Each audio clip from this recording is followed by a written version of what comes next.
Viviane Anitta é uma pessoa que tem muitos sonhos, que luta pelo que acredita, que trabalha com crianças, que ama a palavra, seja escrita ou falada, e que acredita que a palavra é uma chave que abre muitas portas, principalmente para as pessoas da periferia.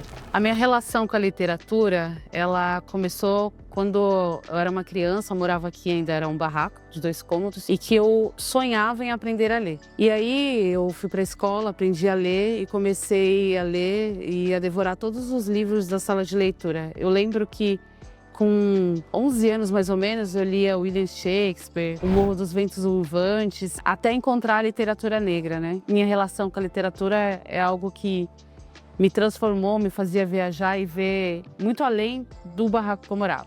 Então, o meu acesso ao livro, ele começou a partir do momento que eu comecei a frequentar a escola através da sala de leitura e algumas bibliotecas, mas era mais a sala de leitura da escola que eu estudava. E também aqui, sentado nesse lugar onde eu estou hoje, eu lia muito gibi. Eu lia vários gibis da Turma da Mônica e gostava principalmente do Chico Bem. Olha, a minha relação com a escrita, ela começou também muito cedo. A partir do momento que eu comecei a ler e escrever, eu comecei a escrever poesias e eu também escrevia, quando eu era adolescente, cartas para as minhas amigas entregar para namorado ou para alguém que estava distante.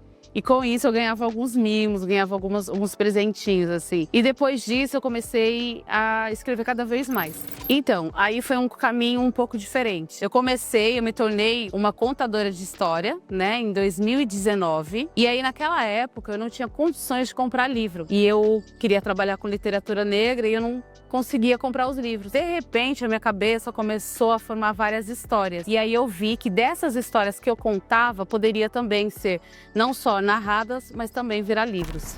Então, eu conheci, né, primeiro o PC e através dele conheci a Gráfica Editora Heliópolis. E com isso já foi aquele sonho, né, brotando no coração com a possibilidade de lançar meu primeiro livro.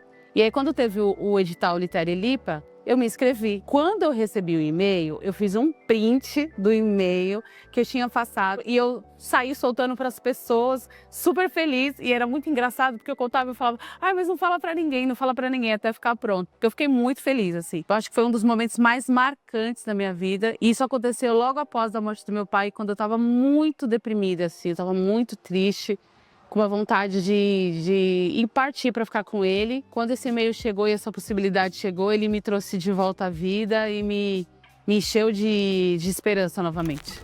O meu livro, ele se chama Akan, o Caranguejo. E o que vocês podem esperar dele é uma fusão da cultura afro com a cultura nativa brasileira. E também vocês podem esperar desse livro um lugar de encontro, de encantamento e muita beleza.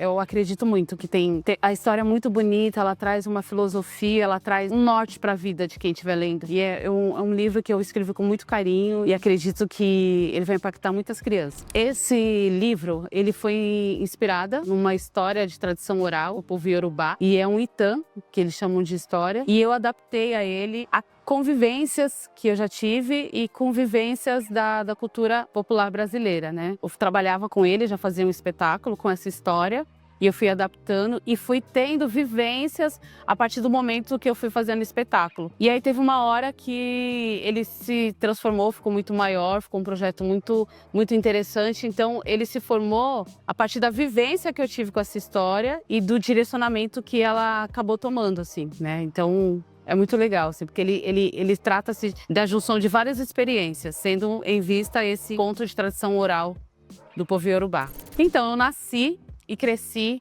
no Jardim Clímax, um bairro da Zona Sul de São Paulo, na Viela Jaú, número 27. Aqui é um bairro onde tem muitas pessoas da minha família, né? Não só no bairro, mas principalmente aqui dentro da viela. E aqui é um bairro feito pela comunidade, né? É uma viela feita pela comunidade. Então aqui eu cresci brincando, daqui, né? No meio dos barracos, correndo para lá e para cá, brincava de teatro, brincava de cantar com os meus primos, com os meus amigos. E aqui depois que eu tive noção como adulta, né? Sendo uma pessoa que trabalha com a cultura afro, que é um quilombo. Porque aqui antes era um lugar que não tinha saneamento básico, não tinha obra social, não tinha nada. E a junção das pessoas começou a trazer, sabe, a luta das pessoas começou a trazer para esse lugar saneamento básico, com esgoto, obra social, que nem a gente tem o Ozen aqui. E eu lembro que eu morava aqui e quando minha casa era barraco, a gente tinha uma vida bem financeira, bem difícil. Eu lembro que uma época a gente ficou sem parede, a gente usava a parede do Zen porque era colado. E eu lembro também uma coisa que eu achava muito legal, é que quando as casas começaram, né, a serem construídas, tinha uma coisa que eu achava muito bonita. Os homens, quando chegavam na parte da laje, os homens se juntavam e batiam a laje e as mulheres iam fazer comida. Então aqui também tinha muita festa junina, as festinhas, assim, sabe? Tinha muita festinha, tinha muita brincadeira. Teve muito amor e ainda tem, até hoje, aqui na Viela Jaú. E por isso que é um lugar que eu amo tanto, além de ter aqui meus amigos, a minha família. E é um lugar que é de pessoas incríveis, honestas, trabalhadoras. Eu não sei nem o que dizer, assim. Não tem como resumir o que é a Viela Jaú, mas é um lugar de gente trabalhadora, que luta, que se ajuda, que se une. Aqui é o meu quilombo.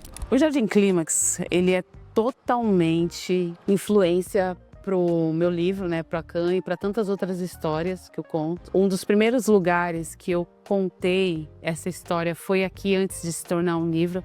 Foi aqui na Viela Jaú, com as crianças. Faço atividade aqui uma vez por mês, que é o Sarau da Jaú, que é para criança, voltado para criança. Esse livro, ele fala muito de um lugar de afeto, né? E esse afeto, essa construção de afeto, essa construção de comunidade, essa construção de aprender com os mais velhos, essa construção dessa vontade de crescer e ir, ela é totalmente vinda daqui. E isso tem dentro do meu livro, A Cão é Caranguejo, né? O Caranguejo. O Jardim Clímax, ele é inspiração para essa história e para muitas outras que eu conto também.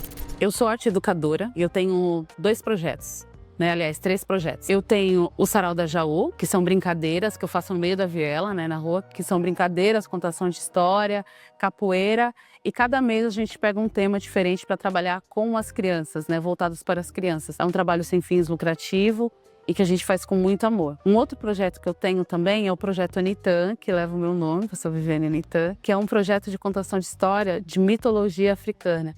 Então eu conto histórias sobre orixás, tem dança e percussão. E dentro desse projeto, a gente vai trabalhando também algumas intolerâncias que tem contra a cultura africana. Um outro projeto, que é o terceiro, é o Histórias de Chão, que eu tô até com a camiseta aqui, que é uma aula espetáculo. Eu conto as histórias e as crianças acabam se tornando, dentro dessa aula espetáculo, o personagem dos livros. E aí elas têm vivência de coco, de jongo, tem capoeira, tem brincadeira, aprende palavras africanas. E aí eu vou trabalhando, né? Sou oficineira, vou nas escolas, vou em espaços culturais, né? Aonde me chamar eu vou para fazer esse trabalho e eu trabalho com isso. Eu sou uma pessoa que eu luto muito pelo que acredito, sou uma pessoa combativa e eu acredito muito que a literatura negra, a literatura periférica são um agente de transformação para o mundo. Eu acredito que o ensino e a exposição da arte negra, periférica, nativa,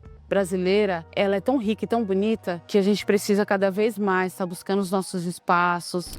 Então posso fazer um chamado, um convite? Pode, pode.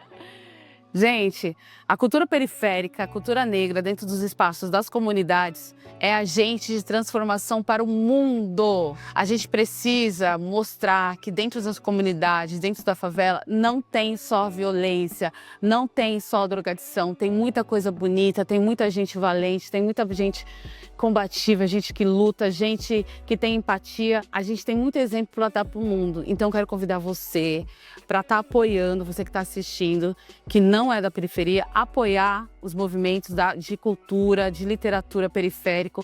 E você que está dentro da periferia, eu vou te incentivar para que você continue exercendo o seu direito de mostrar a sua arte para o mundo.